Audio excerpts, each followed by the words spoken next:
Donc les décoaptations, toujours pareil de la coxo-fémorale.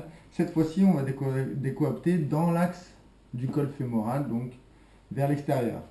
On a plusieurs techniques possibles. La première, c'est de venir placer la main externe sur la face externe de la cuisse, plutôt au niveau du genou, et la main interne ici sur la face interne de la cuisse du patient. On va écarter les coudes et on va créer un effet de cisaillement comme ça afin de pousser la tête, la tête fémorale vers l'extérieur. Donc décoaptation dans l'axe du col fémoral. Dans la même idée, on peut placer, au lieu de mettre notre main ici sur la face externe du genou, on peut y placer le genou directement, ce sera moins fatigant.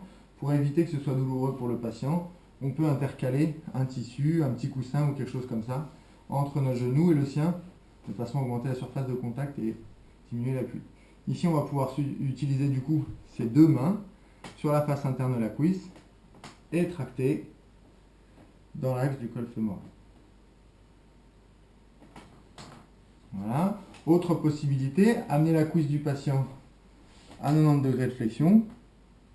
Ici, notre sternum va nous faire effet de contre-appui en poussant légèrement le genou vers l'intérieur et les deux mains sur la face intérieure de la cuisse. Et on va créer ici une traction vers nous avec nos mains pour décoapter la hanche dans l'axe du col fémoral. Si le patient présente une douleur au genou ou un problème au genou, on peut faire la même technique en venant soutenir ici la jambe du patient et même chose, ici tracter vers nous pour décoapter et soulager un petit peu la contrainte au niveau du genou. Autre possibilité, le patient se met en couché latéral.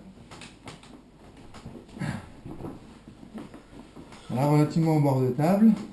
Donc l'idée c'est de placer la main distale contre le genou du patient sur la face externe. Attention d'éviter d'utiliser le bord ulnaire parce que ça risque de créer un appui un petit peu fort sur le patient. Donc plutôt utiliser la partie charnue de l'avant-bras. L'autre main va passer entre les deux cuisses pour se placer ici relativement haut sur la cuisse et nos deux mains vont se saisir, ce qui va nous permettre de faire un effet de levier. Et ici, en levant mon coude, je vais décoapter la hanche. Donc dans l'axe du col fémoral. Et ici, j'ai bien le contre-appui avec le coude qui s'abaisse et ici, le coude qui se lève. Voilà donc pour les décoaptations de la hanche, la coxo-fémorale, dans l'axe du col fémoral.